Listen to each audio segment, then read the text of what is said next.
Hello everyone, and welcome back. And I'm going to be stitching slightly different today. So normally I start mostly from the top down and sort of work my way that way, but because most of the colors are going in vertical columns instead of, a different way, it means every time sort of I want to fill the stuff that is to the left and above before below and to the right, as I normally do, I sort of have to keep going further and further down the diagonal. So I'm actually going to do this one in more of a bottom up direction because that is just what makes sense to me. So, because otherwise I find if I'm trying to go sort of down from the top down, yeah, I have to keep going further over, and then I have to add more and more needles, and then I end up with a lot more times where it tangles and I have to reset, and I don't like doing that. So I always say there's no rules. I just go with what makes most sense to me at the time, and this is what makes the most sense to me for this stitching session. So that is what I'm going to do. Okay. Yeah, and I switched to my 11 by 11 Q-snap frame for this part because I'm coming right to the edge. And again, that is what makes most sense to me right now. No need for a bigger, more cumbersome frame when everything I'm going to stitch in this part fits in the smaller frame. So yeah, working more from the bottom up, but either way, it's still working from the top left down towards the bottom right. It's just working along the edge from the bottom up instead of the top down. So I hope that makes sense, and you will see what I mean as I continue on.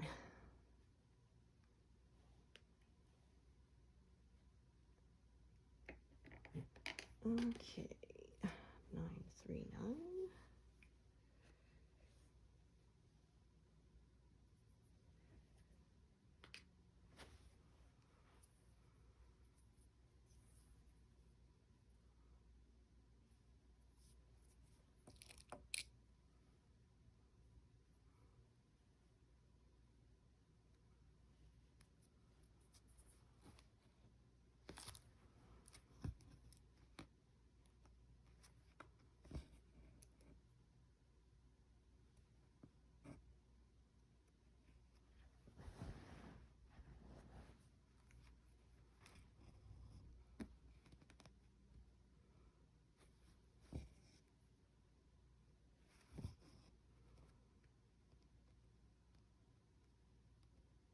Goodness. A really hard time finding the spot. There we go. I should do better today. I actually got a decent night's sleep last night, so. All right, I'm gonna see how long this piece is, what I want to do with it. Not terribly long, but yeah, I think I am gonna sort of carry this one back up and to the right and then sort of back down until I run out.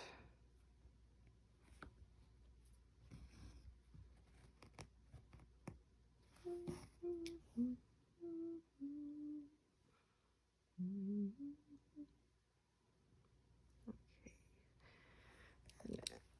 And as usual, I also will do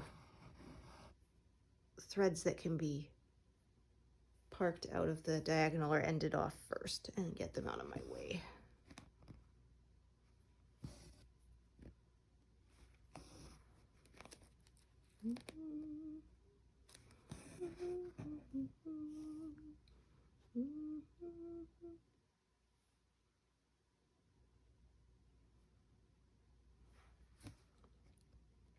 So yeah, that's another way that working from the bottom up can sometimes be advantageous.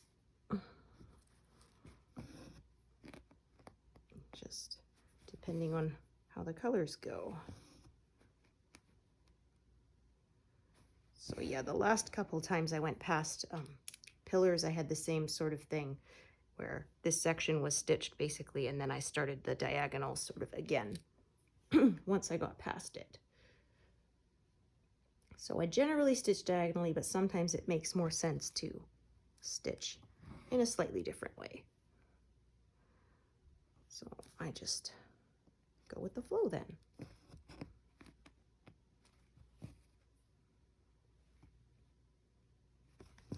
This piece is super short, so I'm just going to end it.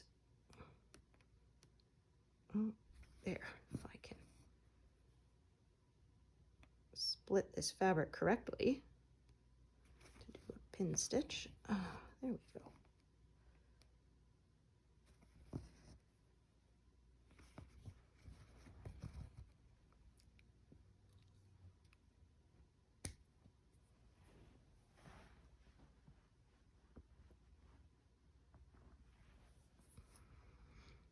Okay.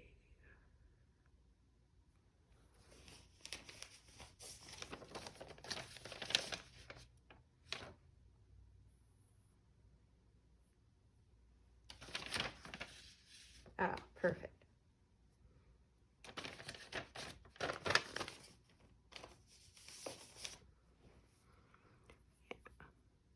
Searching for an eensy little piece.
There. Grid line was just coming a little loose, so yeah, gotta make sure it's in the right place so I can park things correctly in relation to it. Otherwise, that would kind of defeat the whole purpose, wouldn't it?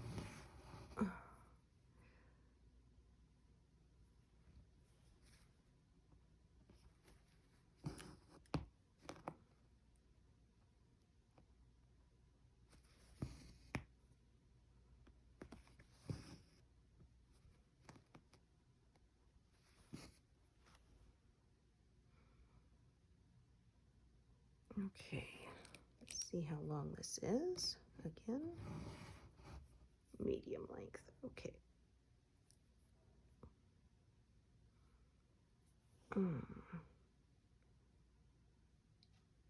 Okay, what I'm actually going to do first is do that stitch, and then I can do a bunch of the hollow circle stitches in one go.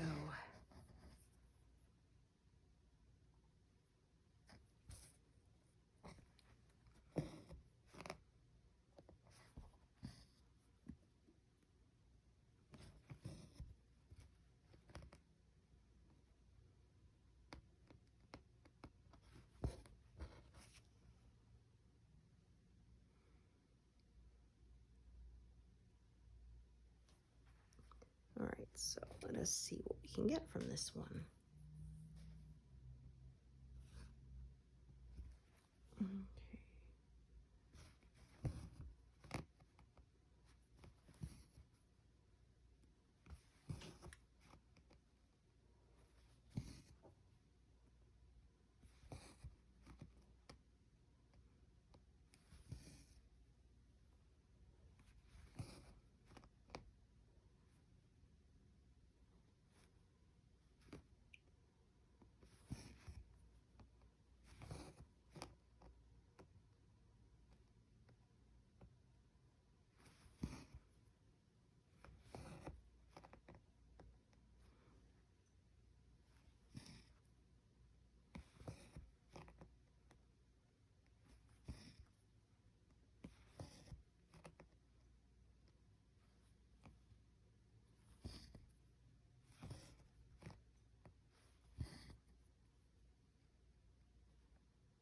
Actually, you know what? I'm going to go a little further and do that one as well. Yeah, that will just work out nicely.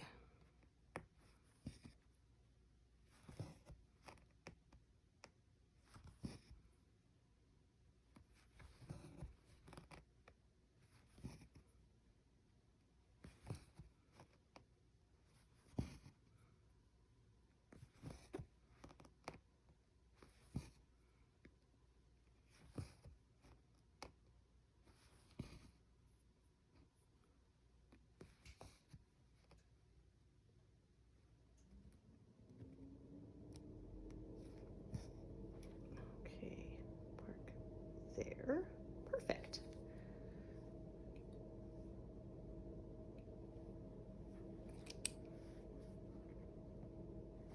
Okay, good. And then there's a couple of threads in this area that can be finished off.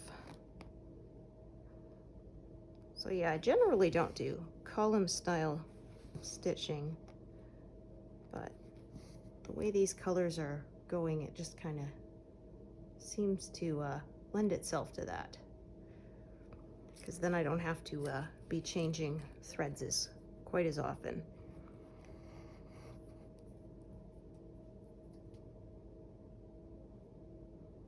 Ah, there we are.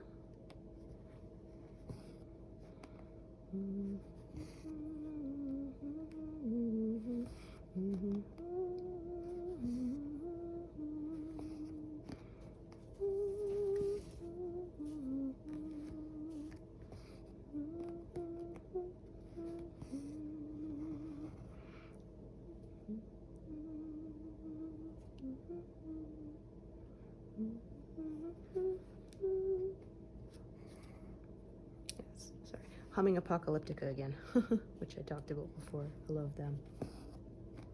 Oh, it's funny. There was somebody introduced me to, based on the Worlde game. There's one called Hurdle, Heardle, which is about music. So it starts off, it'll play you a second of a song, and then you can take a guess or skip, and then it'll play another second, and it goes up to the first 16 seconds of the song, and you have to try to guess what the song is. You can guess by either artist or title. Type it in and suggestions come up. It's been interesting. So one of our friends who's a radio DJ, he's obviously kicks butt at it. For me, it depends what era it comes from. There was one day that it was Whitney Houston's I Want to Dance with Somebody, so I mean, I got that right away. But then if it's more modern stuff, I'm less likely to get it. Or I will hear it and I will know that I have heard it. I will recognize, you know, but to actually know what the song name is or the artist, yeah, I don't. So that's been kind of fun. So sometimes I get it right away. And they do a bit of a mix, you know, they have songs like, say, from the 80s, songs from, you know, this year. It's so hopefully you should get some of them, right? And then there was another one called Knuckle, which is like a Canadian version of Worlde. And so generally the words have a Canadian theme. So there was a lot of them related to snow, of course. But there was like rinks, like hockey rinks was one of them. I always guessed maple as the first word on that one, because hey, why not? It might be it. And instead of the correct ones being green, like they are in the Worlde, they are red. And then yellow for ones where you have the correct letter, but in the wrong place. So yeah, as I'm Canadian, kind of a fun little twist.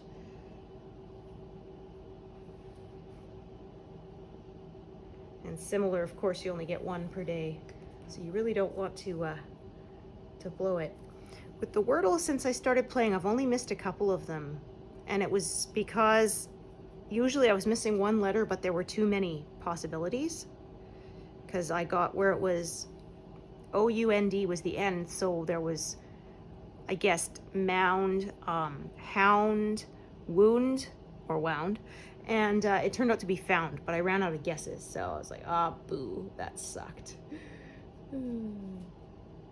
So yeah, I lost my winning streak of almost 70.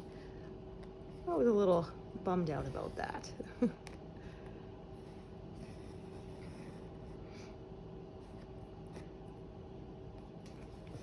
Yeah, and if you want to play more, they do have some archives and stuff online that has all of the previous Wordle ones in there, and you can either do them in order, or you could pick a random one if you want. Pick a specific one, so yeah, it's kind of fun if you want to play more than one per day. You know, you can catch up with the archive. I'll try to remember to put a link to that in the description box, so you can play it too, if you like. Yeah, it's fun.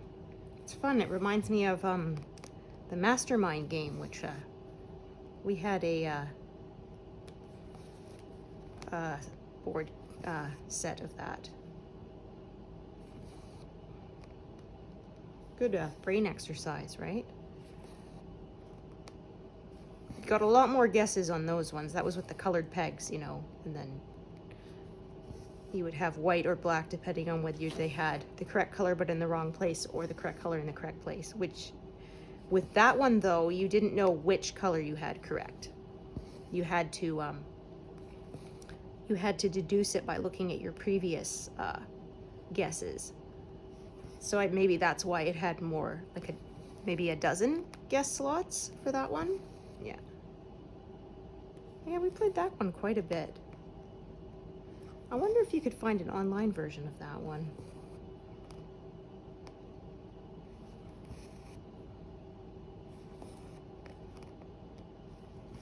Yeah, of course, this was on an actual board, because I'm old enough to remember that before everything was electronic. We actually found it at the thrift store for like $1.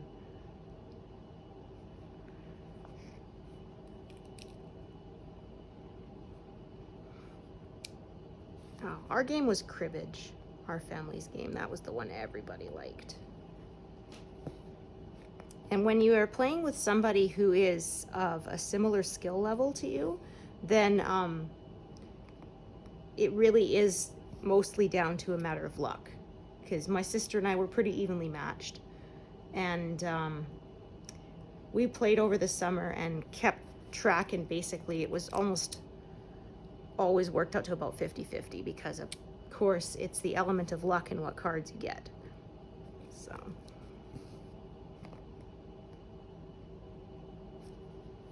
yeah, my grandparents had an old cribbage board in the ones that were shaped like the 29, since that's the highest hand that you can get in cribbage. And it had a slot in the back for the cards to go in. And they had a card set from a gas station in Vancouver that was so old it didn't even have 7 digits of the phone number on it, because that was before there were enough numbers, right? Sort of everyone had the same prefix. It was only the last numbers that were different. So yeah, that was a long time ago. Because of course now we have 10-digit dialing most places, because 7 is not sufficient anymore. Yeah, things sure change, right? And it's funny because nowadays with cell phones, you don't have to actually punch the number in, right? You don't have to dial it. And so I don't remember most numbers anymore, because you put it in your phone once and you just tap your contact, right? So like, I know my husband's number off by heart, because I've had to put it down as like an emergency contact enough times when filling out forms. But I can't remember my son's number.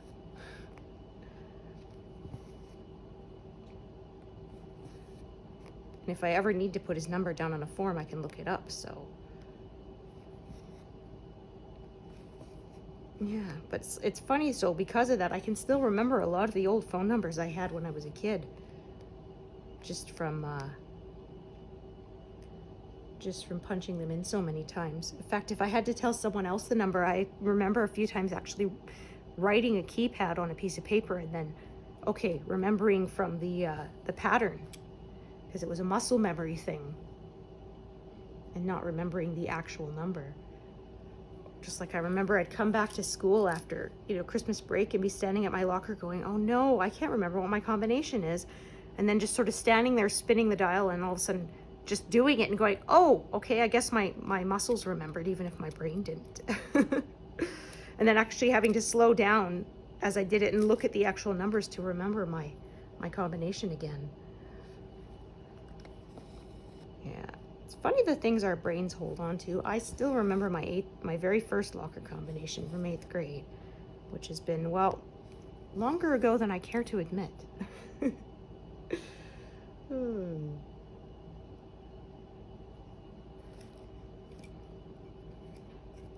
Yeah, memory is strange that way. It's funny because if somebody tells me an anecdote, I remember it pretty much forever usually. Like, I will even make a reference to it, and my friend themselves who told me will have forgotten. So I had one who said that I was her archive. She just told me all the cute stuff her kids did, and I would remember it for her.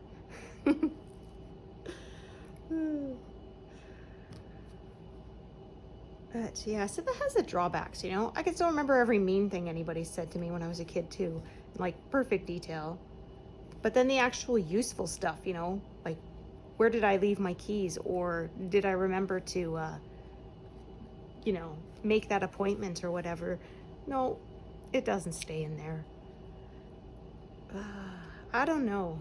Maybe it's the emotional component of it, but yeah, brains are weird.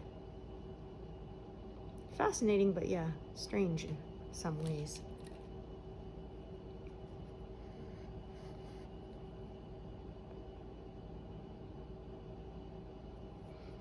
I had my mind really blown finding out that some people don't see pictures in their head. Because, I thought everybody did, right? When I'm reading the book, I see images in my head. In fact, if the book is really good, I sort of lose track of the fact that I'm even reading words and I'm just seeing a movie in my head, which is really cool. Which is why I hate when there's typos, because it pulls you right out of the story and then you remember that you're actually reading words on a page, right? And yeah, it's kind of jarring. But yeah, some people don't have that. I'm like, so when you read books, what happens? It's, but I guess they can't imagine the way I see it, and I can't imagine the way they see it. But, yeah, because for me, it's, they said there's all the way from like perfect detail. So I said, I'm not quite there. I'm about one notch below that. So it's a little fuzzier, but I still do see it. Well, the interesting thing is too, I also hear it being narrated in my head. If it's really good, like I said before, then I get it where I don't hear anything, I just see it. But mostly when I'm reading, I see pictures and I hear it in my own voice in my head.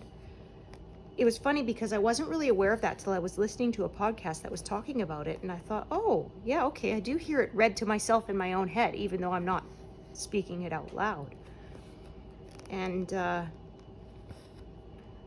yeah, so it's just kind of interesting. And I said I hate it when there aren't enough dialogue tags, and it's not clear who is speaking, because if I read it and I read it in my head in the wrong character voice, I'll have to go back and reread it to get it correct. And I remember posting on Facebook saying, does anyone else do this? And I had someone say, oh, I do it too. Okay, I thought, okay, so I'm not totally weird. I know I am somewhat weird, but there are fellow people who are weird that way too.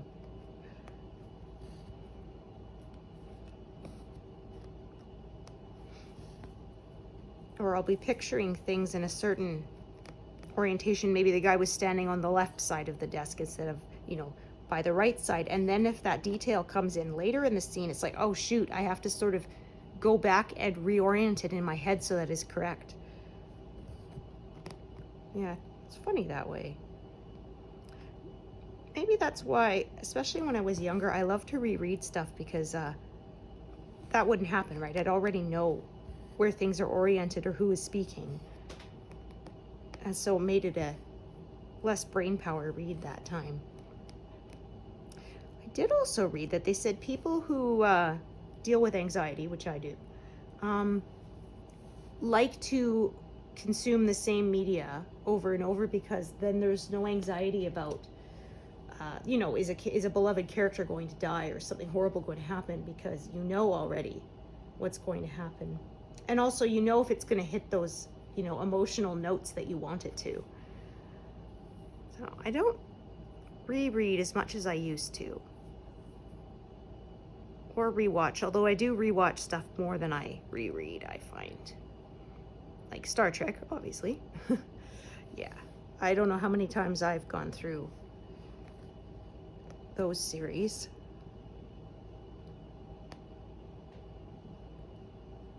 Yeah, like I said, we're on the Next Generation, watching it with kiddo, and we're gonna do Deep Space Nine and then Voyager. So,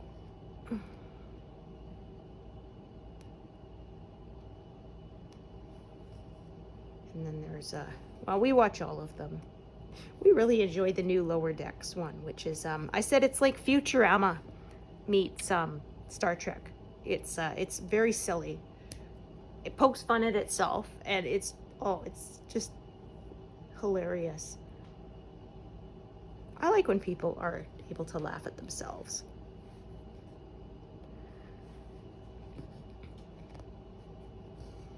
So yeah, a lot of people didn't like it, but I thought it was so funny. I'm glad it's still going on.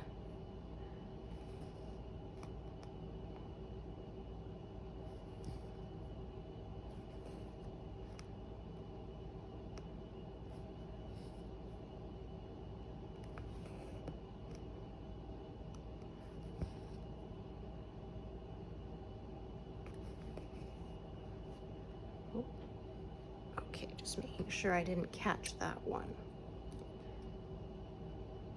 Yeah, it made me wonder, for people who can't picture things in their head, are they able to meditate? I mean, I guess maybe, but not in the visualize something in your head way, I suppose, right? It would have to be, I guess, more of the focus on your breathing sort of thing. Yeah, I'm not good at meditating.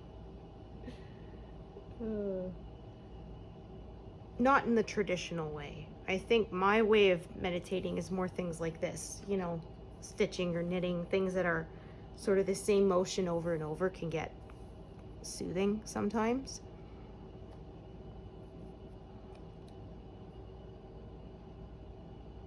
Yeah, but actually trying to like sit and just calm my brain, not very successful at that.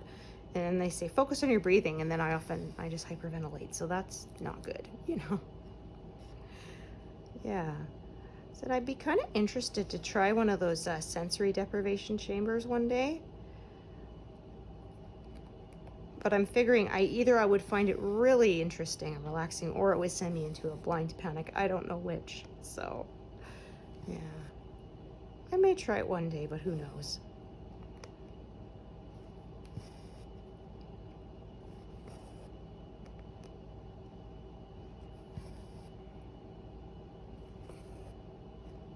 There was one I read about that supposedly nobody can stay in it for an hour or something, because it becomes so intense, because apparently you can hear your own heartbeat and stuff, and people find it really disconcerting. So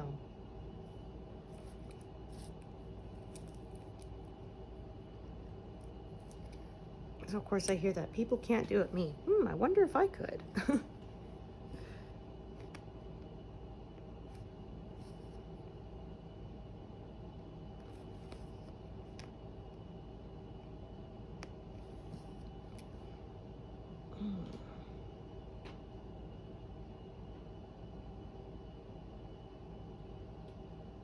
Okay, so I'm gonna end up with multiple threads of this color.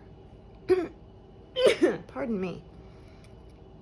Yeah, or I find if I want to go into sort of more relaxed state, relaxation videos or some ASMR stuff does it for me better. It gives me something to focus on. And yeah, without letting my brain go kind of panicky, so.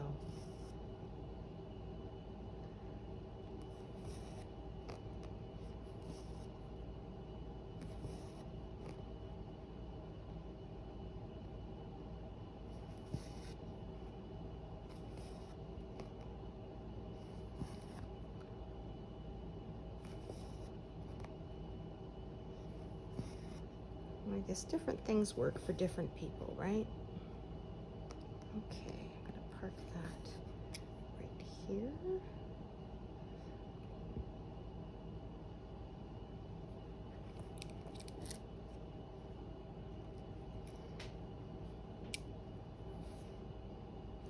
Yeah, so if I was gonna try stitching this in columns for the whole piece, I would worry that I might get lines.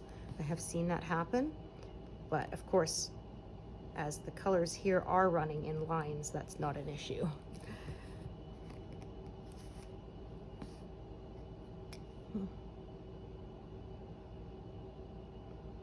The only drawback, really, I find with the diagonal stitching is I do have to move my frame a bit more often, I find, because I sort of run out of area at the top of the diagonal, right, once I get far enough from the left edge, so.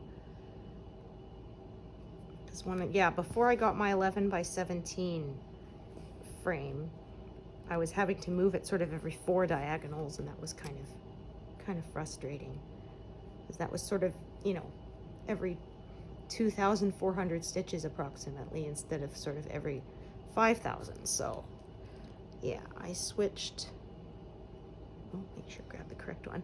So I switched to an 11 by 17. Then I only have to move it about every 6 or 7 diagonals. So that's more like every 4,000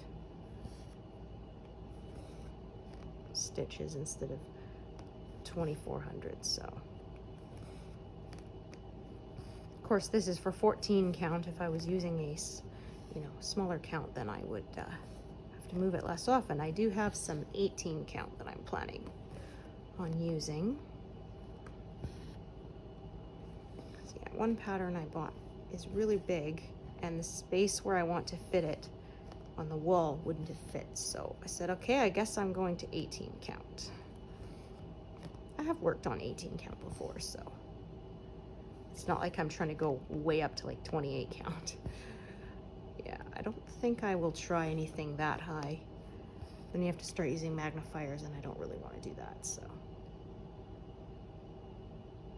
But yeah, kudos to people who do.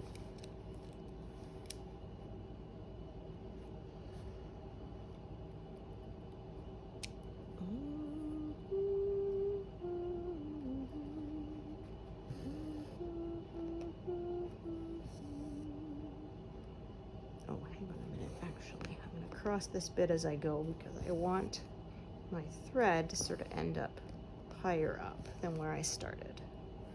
So that is what I will do.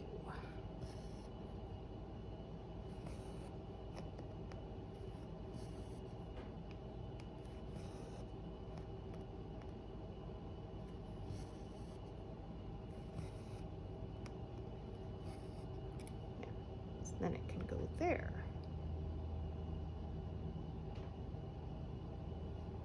Okay, so then I'm gonna have to shift up a bit.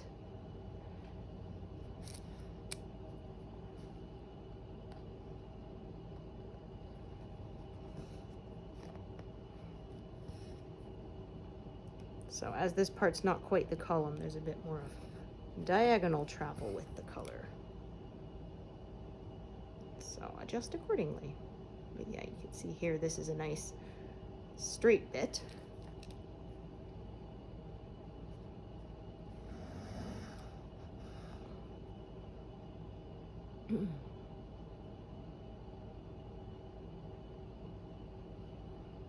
Oh my gosh. Oh, that is shredding. Don't like that.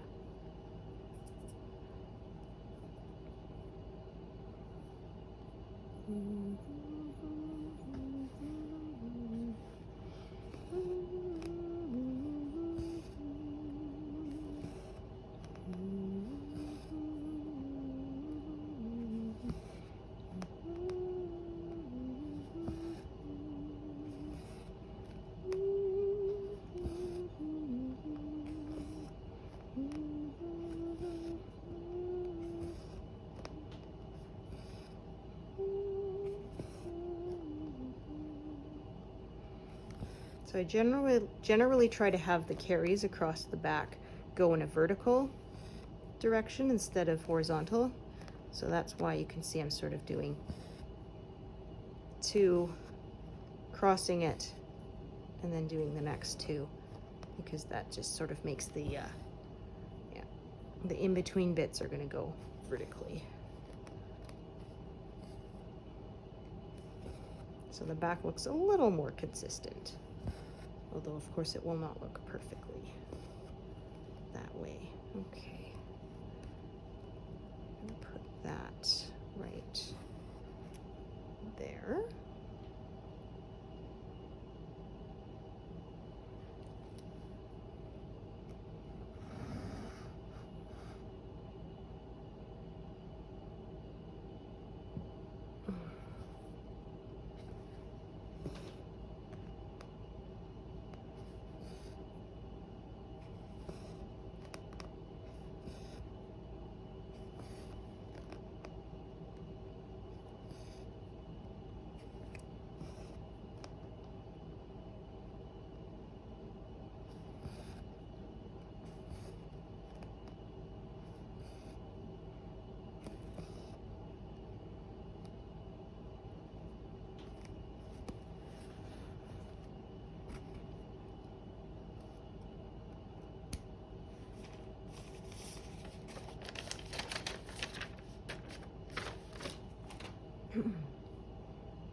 My gosh. Another one.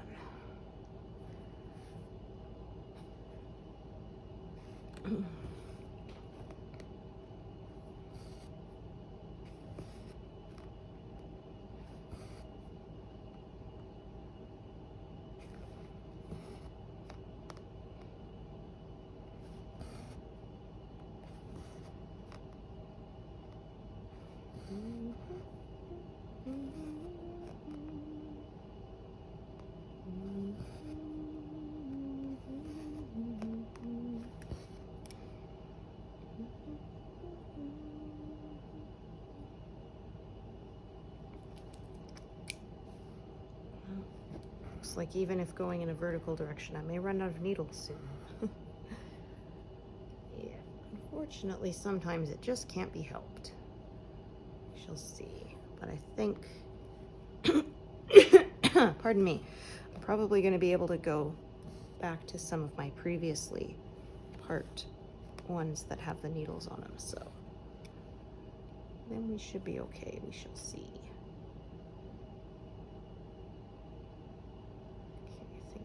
Yeah, not very many stitches in this area of this color.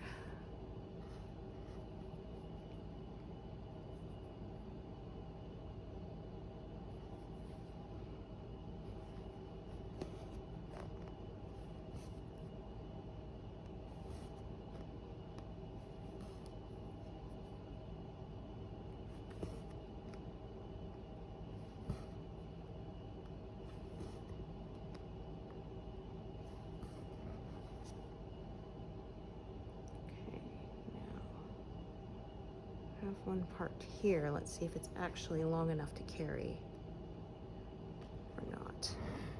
Yeah, that's really not long enough. So I'll start a new bit for all these here. And then that way I don't have to do a whole bunch of more stitches before I can do that one. So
Okay.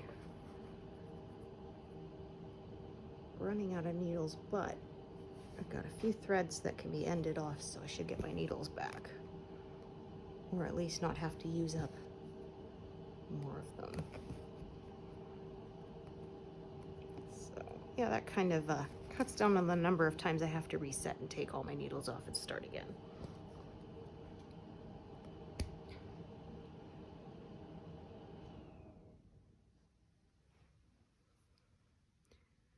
All right, done. Yeah, these are so short, they probably don't have needles on them yet. Yeah. So I guess I won't be getting any needles back. Oh, come on. Come on, I just need one more stitch out of you. There.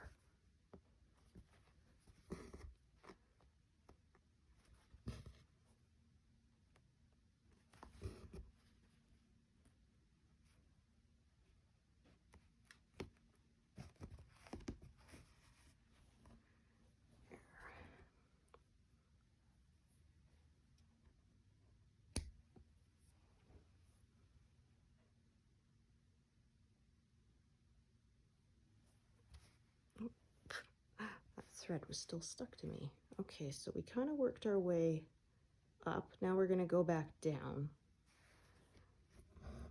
I think.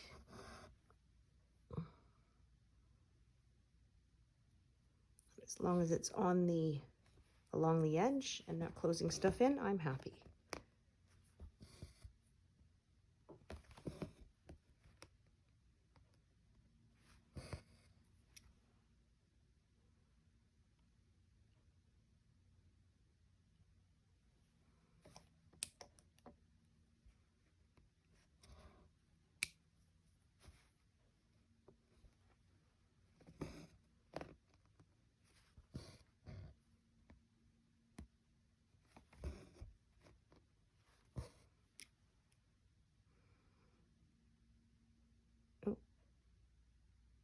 It took a second to register. I thought it wasn't parked, so I tried it again, which made me unpark it. Probably time to restart my tablet soon.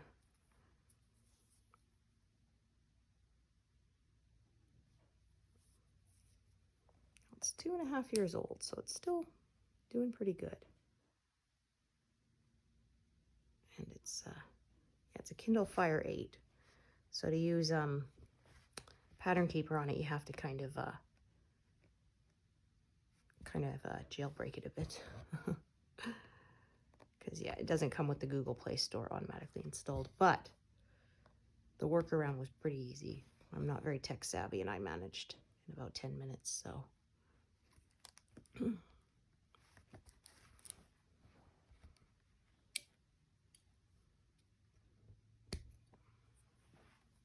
Although I may go for a cheap, like Walmart brand one next, because they have a 10-inch for a pretty good price. So we'll see.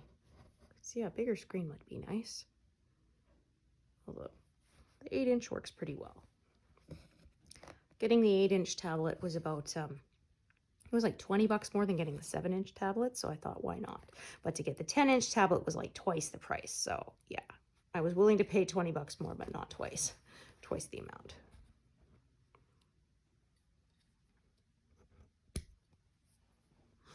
Okay, let's see.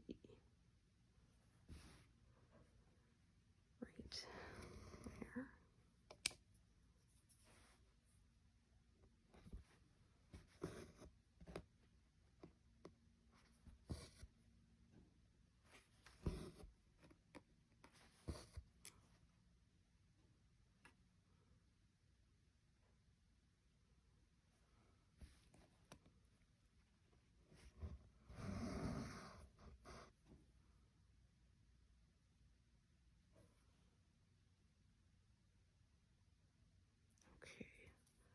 Just gonna look at that one's a long one too. Okay,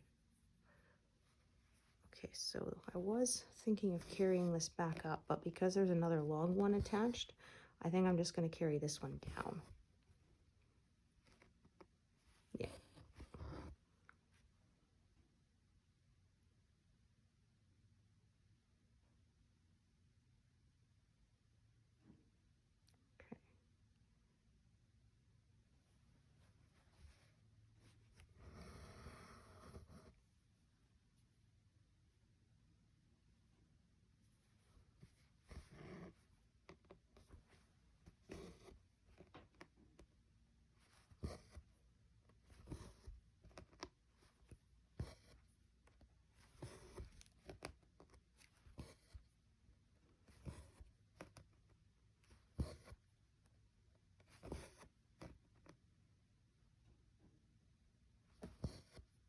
Yeah, saying I find this relaxing. Yeah, I find I make less mistakes with this than when I do with knitting. Yeah, it's kind of funny. My husband would say, you know, you say you knit to relax, but I hear you swear a lot.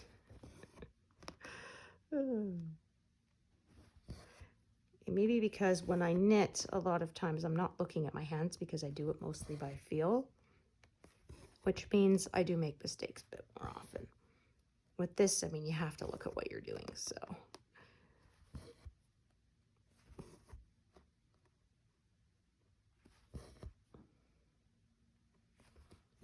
Okay, it is going to be a while till I get to this thread, so I'm going to unthread it. Yeah, because we can do more. Whoops, working our way down now.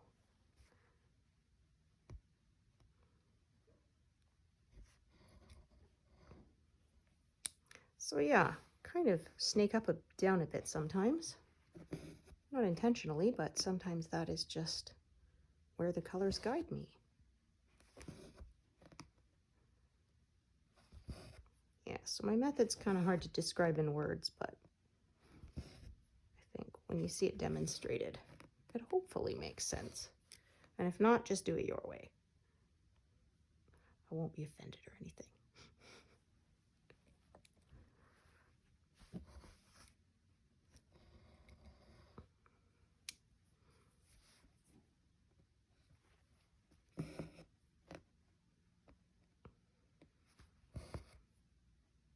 Yeah, that's how I developed my method, is sort of just took things from other people's methods and did what worked for me.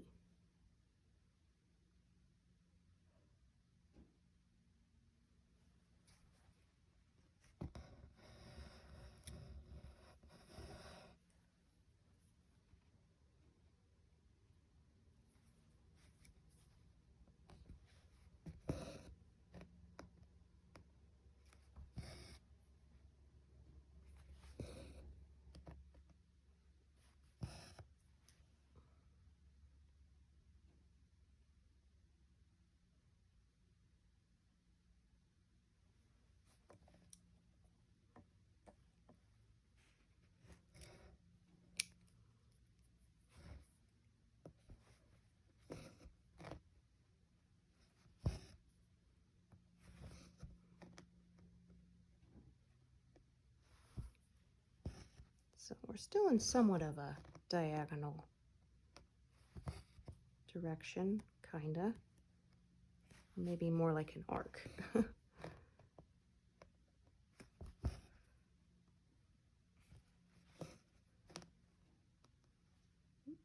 we go. Yeah, I have another pattern where I said I'm doing a lot of the boring background first, so it's not entirely diagonal. And then I'll be kind of converting it to a diagonal as I carry on once I get to the areas that are not all one color. So you'll see that, what that'll be. Probably a while till I get to it. Probably not until this project is finished.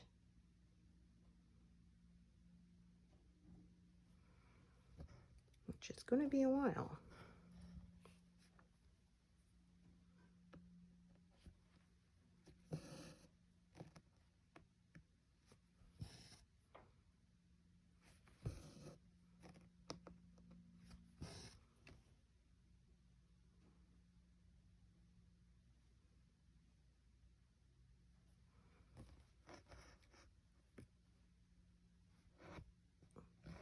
My goodness, try that again. There we go.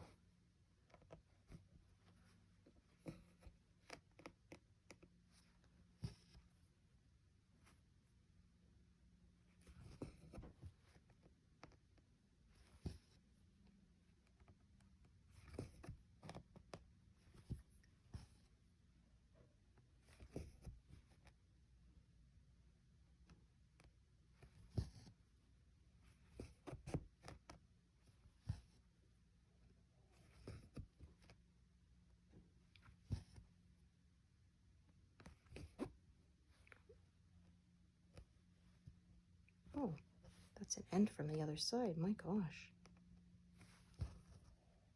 They're usually not that long when they come up.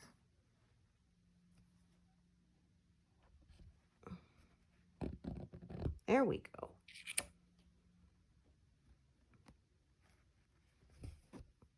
That's why I thought it was another loose trimmed end. Just trying to pull it off from the top because I didn't think it was actually attached to the fabric there. Okay. We figured it out in the end.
Okay.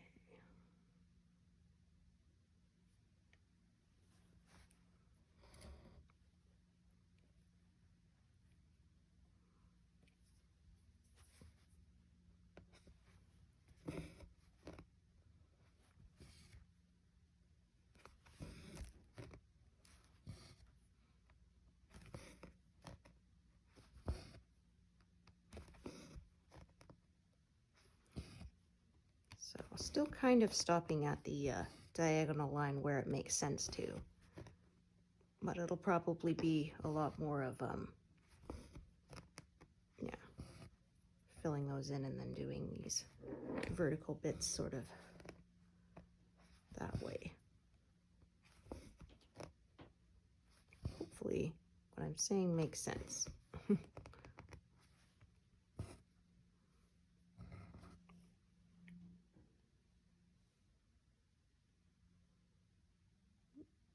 Goodness. There.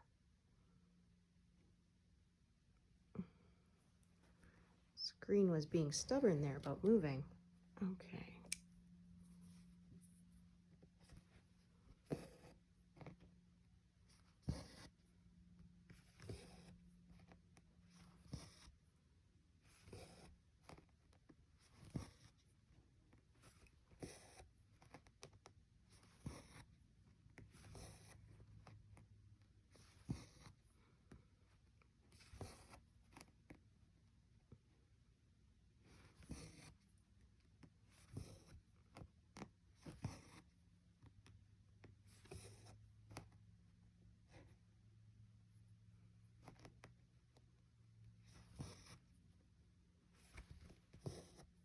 Perfect.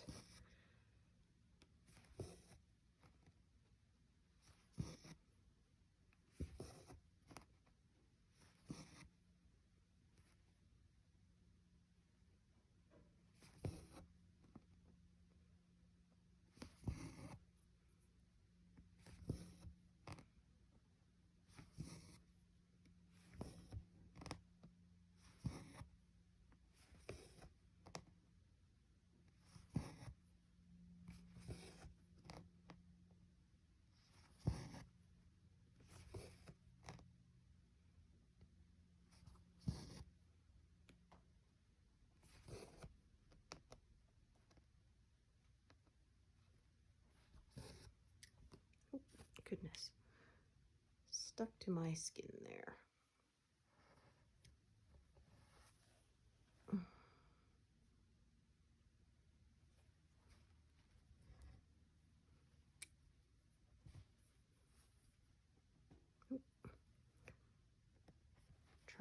eye of the needle through the fabric instead of the point. Well, there was one stitcher I saw who does do that. She says that keeps her thread from twisting. So, that's kind of a neat idea.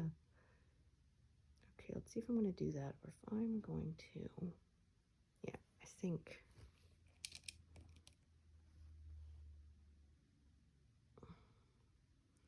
Head back up along this edge. So, still kind of loosely following this diagonal.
Okay, just kind of resetting. Yeah, because I could continue to work down here, but to do these stitches, I want to do the ones above them, which means I need to do the other circle stitches above them. So it kind of just creates this cascade or domino effect where I have to keep going upwards. So I'm just going to reset and start going from the middle and then downwards, just where it makes sense to me to carry on doing that.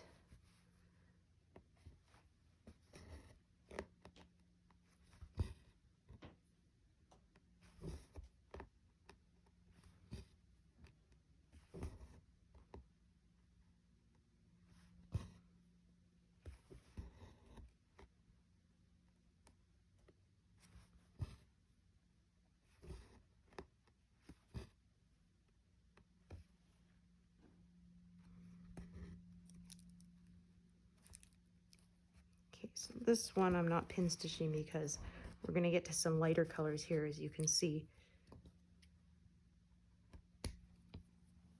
on the column.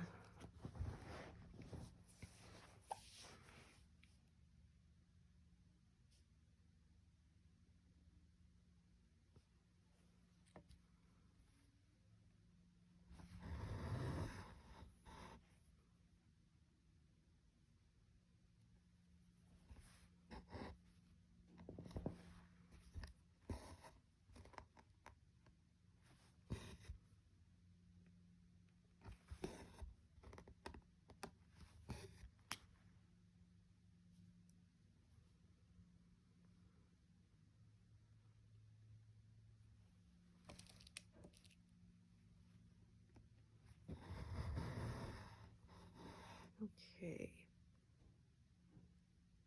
so I think I'm going to carry this one over to the right because, yeah, those stitches of this symbol are closer than going to the left and downwards. So I will just, I will join a new piece for that there.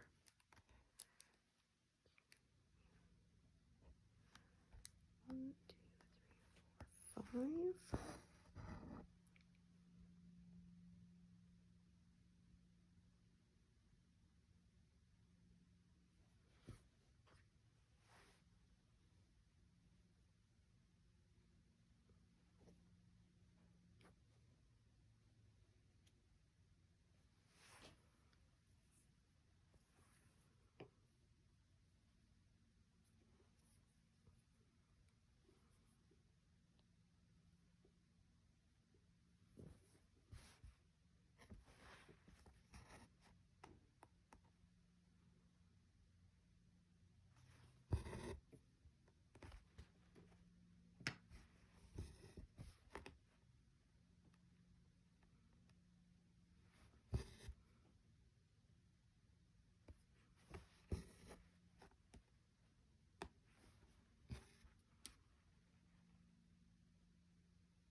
Actually glad this is a short piece. I don't have to decide if I'm going to park it or end it. I just have to end it. It's not far or long enough to park anywhere.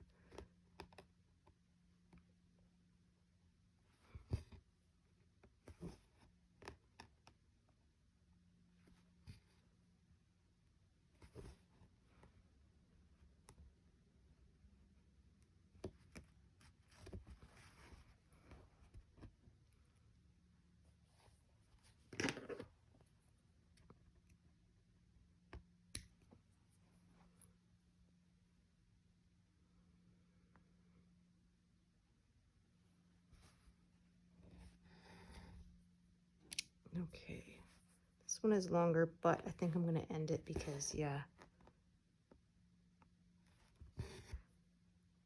it's a bit further to park than I like. And I will probably have threads sort of traveling closer when I get to those other sections. So rather than carry it further and waste thread, I will just start a new piece then. 3, 4.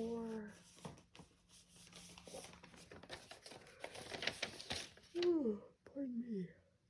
Yeah, I was kind of surprised this color's used more than I thought too. It's kind of a greenish brown, or greenish gray, I should say. I think that's what it's even called.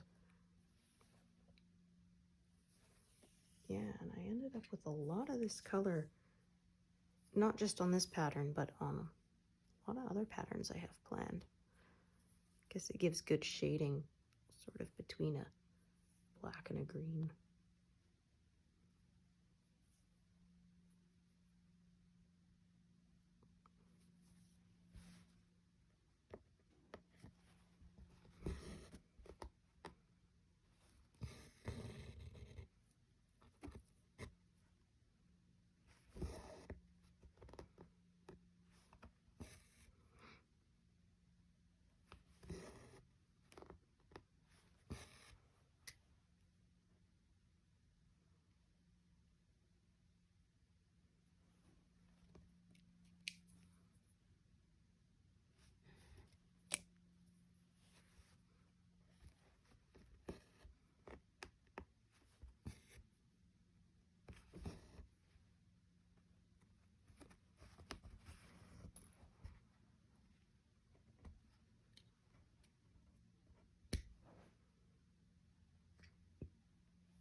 Kind of a bit of musical threads here back and forth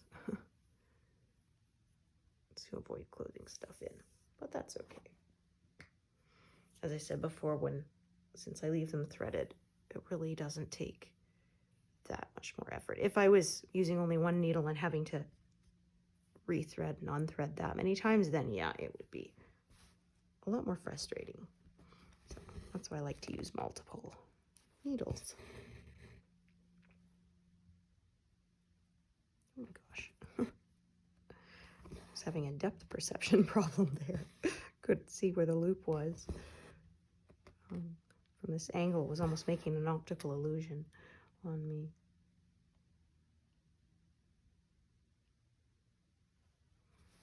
I generally have pretty good depth perception. I remember when I was in was it Girl Guides? They did this one where they stuck a coin on the edge of the table, and you had to cover one eye and walk up to it with your arm fully extended and your finger pointing out and try to flick the coin off the table. And most people, you know, they're inches away, either too close or too far.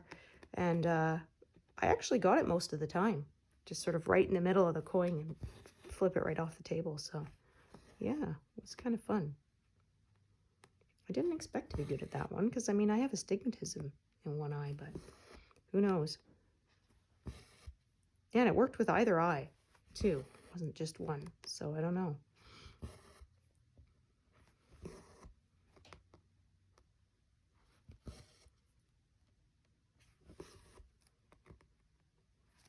But then asked me to play the memory game, you know, with the cards and you try to match them. Hopeless. I got no object permanence. If I don't see something, it doesn't exist.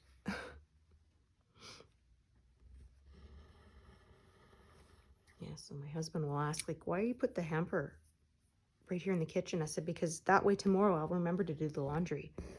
If the hamper's where it belongs in the bathroom, I'm not going to remember. But yeah, if I see it in the kitchen the next morning, I'll go, that doesn't belong there. Oh, right, because I have to do laundry today. Yeah, tricks you have to learn. Apparently that's an ADHD thing.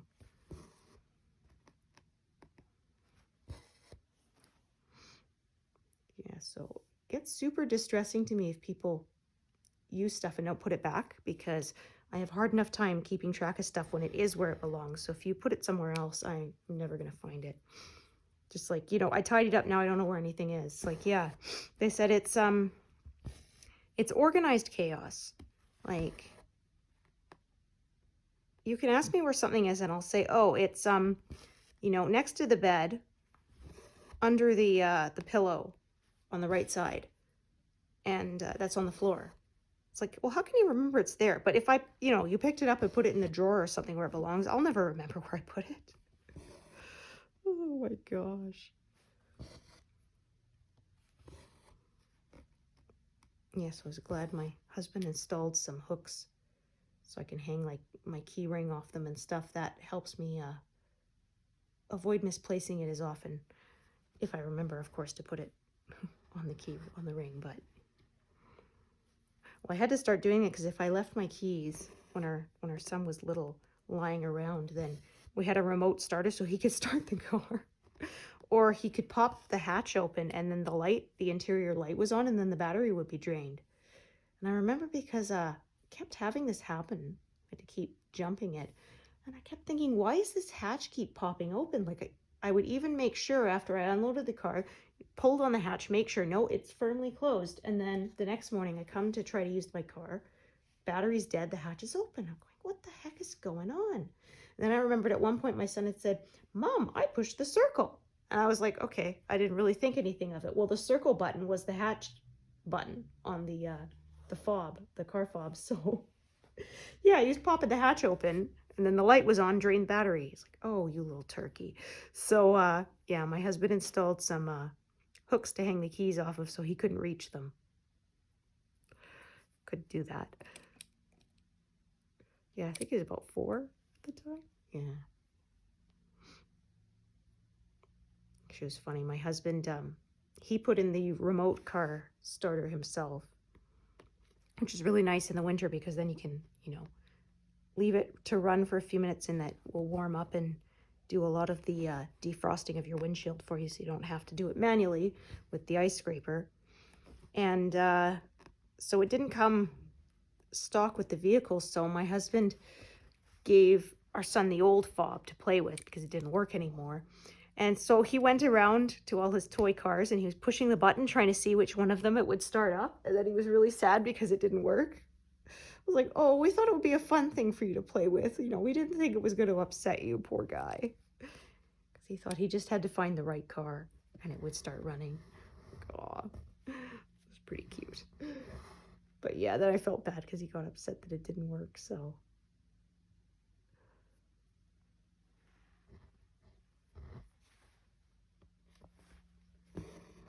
I had one of my friends, their kids had one of those, you know, we call them the Flintstone cars that, you know, they're open on the bottom so you use your feet. And she said, yeah, she couldn't find her keys anywhere and finally found them. Kiddo had borrowed them and stuck them in his car's ignition because, well, that's where they go, right? Oh my gosh. Or one of my friends, her son, for some reason, he decided to keep them safe and he made a little Lego house for her keys to go in, but he didn't tell her, right? So yeah, she was searching everywhere for a couple of days to find those keys. Oh. Yeah, when they're little and they want to help, but it's like, well, if you want to help me, don't help me, right?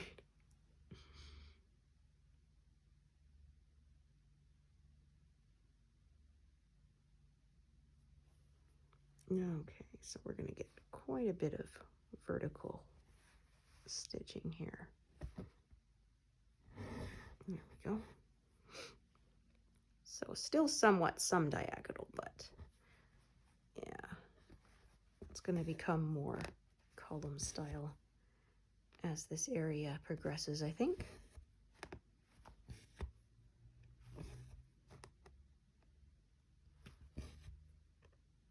Yeah, our son had the little kiddo's Jeep 4x4 for a while. And rather than driving it, he preferred to wash it. Oh, so funny. Or my husband had a second little jack stand that he knew how to use to pump it up and then twist the handle. So he would love to put his car up on the jack and pretend he's changing the wheels and stuff. Yeah, it was pretty cute. That was correct. Whoops. Now I gotta clear it and do it again. Yeah, there we go.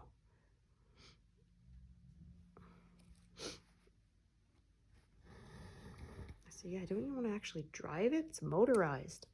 I never had anything that cool when I was a kid. And then, of course, once it snowed, he was trying to drive it, but those tires will not grip on the snow. There is no traction because, I mean, they're just plastic.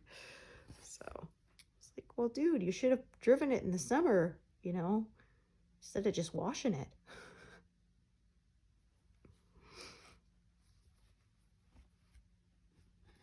Oh, well, I guess that's what made him happy. Of course, he's much too big for it now, so we gave it to some friends of ours for their sons who are younger.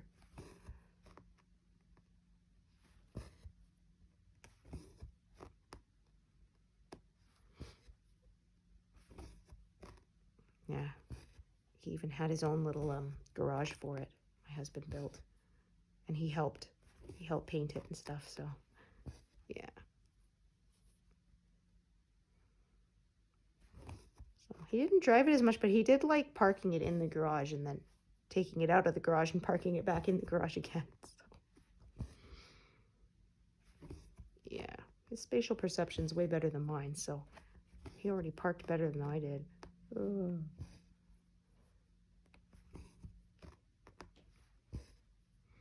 Yeah, the parallel parking section of the driving test. Oh, that was the worst part. Now, I hit the curb the first time. Luckily, they give you a couple of tries. My first driving test, I didn't pass it. Second one, I did, though. Yeah, kind of like these days on cars, they have, now you just push a button and it parallel parks it for you. But of course, that won't count on the test, right? They make you do it on the test to show that you have a good sense of where your car ends, right? So yeah, I said I have never parallel parked since the test. I said my parallel parking consists of, oh, there's 3 spots along the street. I'll just pull in at that back, and by the time I get to the front one, I'm nice and straight beside the curb. But that's not truly parallel parking, right? Yeah, fortunately where I live, we have pretty good for parking. We have a big parking garage downtown that doesn't even charge anything for it, so that's really nice. And just, yeah, most streets you can park along. Not all day or anything, but I generally don't need to park for very long anyway. Just running errands, so.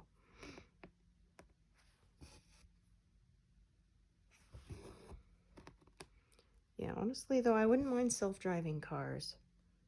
Driving is stressful for me. Although I do like when I'm alone and I can turn up my stereo. Okay, so that's pretty long. I think I'm gonna end this one. Yeah, my Honda comes with a pretty good stereo. I didn't, upgrade it or anything. The stock one is pretty good. I think it's a Bose. And yeah, the bass is awesome.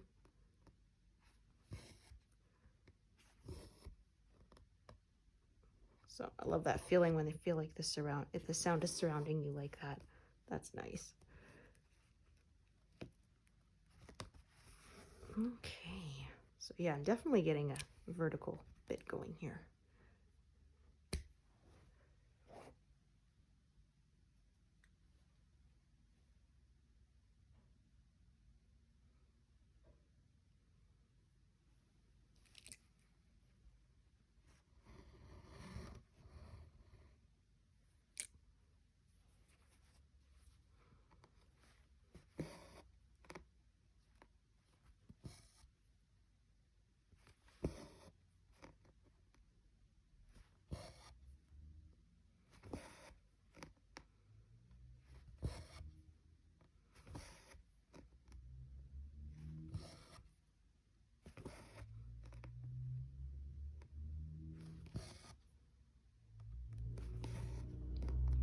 so as I was saying earlier, yeah, in order to do these stitches, I had to do the one above it, which meant filling in a whole bunch of stuff. But now I've worked my way down there. So now I can do them.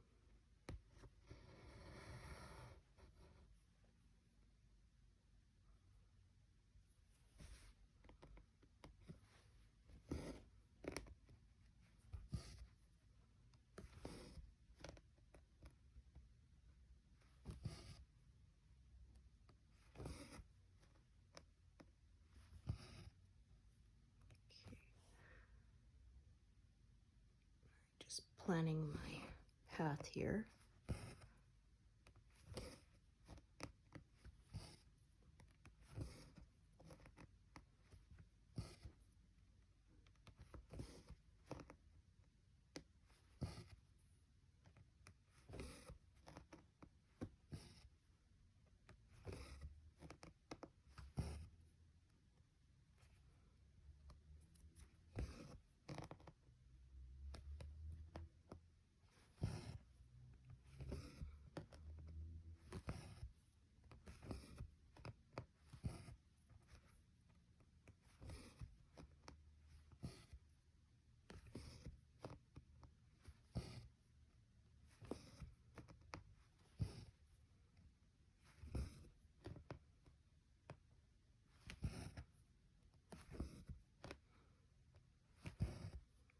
All right, so showed you something a little different there.